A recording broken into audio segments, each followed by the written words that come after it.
Doctor Sakhawat Hossain Sayanta, BNP মহাসচিব মির্জা ফখরুল ইসলাম এক মত বিনিময় সভায় গিয়ে বলেছেন আজকে কষ্ট হয়, দুঃখ হয়, এখানে আসার আগে মায়ের ডাকের সমন্বয়ক সানজিদা তার ভাইকে নিয়ে আমার বাসায় এসেছিল, এসে বলেছে স্যার আজকে মন খুব খারাপ। আমি জিজ্ঞেস করলাম কেন, বলল গত কয়েকদিন ধরে যা দেখছি তাতে করে আমার মন খারাপ হয়ে যাচ্ছে। এই এতদিন ধরে যে কষ্ট, যে পরিশ্রম, ত্যাগ, প্রিয় মানুষগুলো চলে যাওয়া, সব কিছু ছাড়িয়ে কেমন যেন একটা ভয়াবহ অবস্থা তৈরি হচ্ছে। ফখরুল সাহেব বলেছেন মনে হয় অত্যন্ত পরিকল্পিতভাবে এই অবস্থা সৃষ্টি করা হচ্ছে এবং সেটা করছে কথিত ফ্যাসিবাদ। বলেছেন আমাদের কাজের কারণে এই ফ্যাসিবাদের ফেরার আশঙ্কা বেড়ে গেছে। বিএনপি আশঙ্কা করছে যারা গেছে তারা আবার ফিরবে। আপনাকে ধন্যবাদ জানাচ্ছি এবং আলোচনায় যারা আছেন এবং যারা শুনছেন সবার জন্য শুভেচ্ছা। বিএনপি মহাসচিব যে আশঙ্কা করেছেন এই আশঙ্কা তো এদেশের অনেক মানুষেরই, আমারও অনেকেরই হয়তো হবে। আমরা যাদের কথা শুনি তাদের অনেকের মধ্যেই আশঙ্কা দেখতে পাই। তার কারণ হচ্ছে বাংলাদেশের 16 বছর ধরে যেই ফ্যাসিবাদের যেই লোকগুলোকে বিভিন্ন জায়গায় তার এস্টাবলিশড করে গেছে তার মধ্যে খুব হাতে গোনা কিছু সংখ্যকই পালিয়ে গেছে, হাতে গোনা কিছু সংখ্যকই চাকরিচ্যুত হয়েছে বা তারা ঠিক পদে নাই, তারা কোনো না কোনোভাবে এখন ঘাপটি মেরে আছে এবং তারা শেখ হাসিনা ইন্ডিয়া বসে যে অডিও বিপ্লব করে যাচ্ছে সেই বিপ্লবের তারা সঙ্গী সাথী হিসেবে নিজেদের এখনো মনে করে এবং যে কোনো সময় চট করে তাদের নেত্রী চলে আসতে পারেন অথবা ভারত তাদের ক্ষমতায় বসিয়ে দিতে পারে, এই দুঃস্বপ্নকে তারা স্বপ্ন মনে করেন। এখন সেই অবস্থায় যদি আমাদের এই যে ফ্যাসিবাদ বিরোধী যে শক্তি তাদের কথা সুরে যদি তাল লয়ে একটু ভিন্নতা দেখি, আমরা একটু অনৈক্য সুর বাজে মাঝে মাঝে, তখন তো ওই সুযোগটা তারা নিতে চাইবে। এই যে বাংলাদেশে গত 3 মাসে ফ্যাসিবাদদের দোসর, খুনি, হত্যাকারী, গুম খুনের সঙ্গে যুক্ত, মাফিয়াতন্ত্রের সঙ্গে যুক্ত, টাকা পাচারের সঙ্গে যুক্ত, সর্বশেষ ছাত্র জনতাকে হত্যার সঙ্গে যুক্ত তাদের গুরুত্বপূর্ণ ব্যক্তিদেরকে আমরা গ্রেফতার করতে পারলাম না। তাদের কারা আশ্রয় দিল, কারা দেশ থেকে পালিয়ে যেতে সাহায্য করলো, কোথায় গেল সেগুলো আমরা কিছুই জানি না। আমাদের গোয়েন্দা তৎপরতা কোথায়?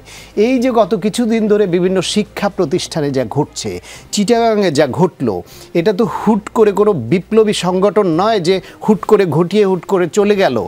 এইটা ছাত্র জনতা তাদের কারো কারো ন্যায্য দাবি আছে, কারো অন্যায্য দাবি আছে, কারো ভুল বুঝাবুঝি আছে। তাহলে এই যে বাস ভরে সারা দেশ থেকে লোক নিয়ে আসা হচ্ছে, অনুমতি ছাড়া শাহবাগে জড়ো করা হচ্ছে, তাহলে আগে 5-7 লোক জড়ো হলে গোয়েন্দা রিপোর্ট চলে আসতো, সেটা বাধা দেওয়ার জন্য বাহিনীর পর বাহিনী ছুটে যেত। আজকে সেই গোয়েন্দা রিপোর্টগুলি কোথায়? তার মানে গোয়েন্দা তৎপরতায় দেশে ফাংশন করছে না। এখন এইভাবে প্রশাসনে, সাংবিধানিক প্রতিষ্ঠানগুলোকে, সরকারের মধ্যে, এমনকি সরকারের কোর যে বাহিনী যারা দেশ পরিচালনা করে তাদের কাজের মধ্যে সন্দেহ তৈরি হচ্ছে কারো কারো যে কে কে ঢুকে পড়লো। ছাত্র জনতা যারা এই সরকারের যাদের রক্তের উপর দিয়ে আসলো সেই ছাত্র জনতাকে উপদেষ্টা নিয়োগের প্রতিবাদে রাস্তায় আন্দোলন করতে নামতে হয়। যে রাজনৈতিক দলগুলো 16 বছর ধরে জীবন দিল, রক্ত দিল, তাদেরকেও এখন নাখোশ হয়ে ভিন্ন সুরে কথা বলতে হয়। ফলে যদি এই সরকার, রাজনৈতিক দল, গণঅভ্যুত্থান এবং ফ্যাসিবাদ, গণঅভ্যুত্থানের পক্ষে এবং ফ্যাসিবাদের বিরোধী সকল রাজনৈতিক দল, ছাত্র জনতা, সকলের মধ্যে যে ঐক্যটা দরকার ছিল, এদের বিতরণের জন্য যেরকম ঐক্য হয়েছিল, আবার দেশ গঠনের জন্য, গণতন্ত্র পুনরুদ্ধার করবার জন্য, একটি গ্রহণযোগ্য নির্বাচনের জন্য এবং দেশে যাতে ফ্যাসিবাদ আর দাঁড়াতে না পারে, পুনরস্থাপিত না হতে পারে, সেই জন্য যে ঐক্যটা দরকার ছিল, সেখানে কোথায় যেন একটা ঘাটতির সুর আমরা কিন্তু ইতিমধ্যেই পাচ্ছি। এবং সেইখানে সরকারের তরফ থেকেও দায়িত্ব আছে, এই স্টেক হোল্ডার যারা সবাইকে তাদের মতামত নেওয়া, কথা বলা এবং দূরত্বকে দূর করা। আর রাজনৈতিক দল এবং ছাত্র জনতা তাদের তরফ থেকে দায়িত্ব আছে এদেরকে সহযোগিতা করা। এখন সহযোগিতা নেওয়ার মনোভাব যেমন সরকারের পক্ষ থেকে থাকতে হবে, আবার সহযোগিতা করার মনোভাবটাও রাজনৈতিক দল, নেতৃবৃন্দ এবং ছাত্র সমাজের পক্ষ থেকে থাকতে হবে।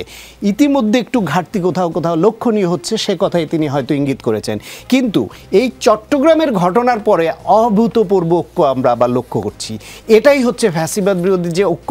যার যার রাজনীতি, যার যার আদর্শিক অবস্থান, যার যার কিছু স্বার্থের চিন্তাও থাকে রাজনৈতিক দলের, তাদের কৌশল থাকে, সেই বিবেচনায় কোথাও কোথাও ভিন্নতা থাকলেও যখন ক্রাইসিস তৈরি হয় তখন যে আবার এক হতে পারছে, এই যে একজন আইনজীবী, সরকারি আইনজীবীকে যেভাবে হত্যা করলো, এই হত্যার পরে সব রাজনৈতিক দল, ছাত্র জনতা, সরকার সবার তরফ থেকে সম্প্রীতি রক্ষার, বিশৃঙ্খলা না করবার যে আহ্বান জানানো হয়েছে সেটা অক্ষর অক্ষরে পালন করেছে এদেশের আলেম সমাজ, ছাত্র জনতা, দেশবাসী, ফ্যাসিবাদ বিরোধী সকল শক্তি। এটাই আমাদের ঐক্যের শক্তি।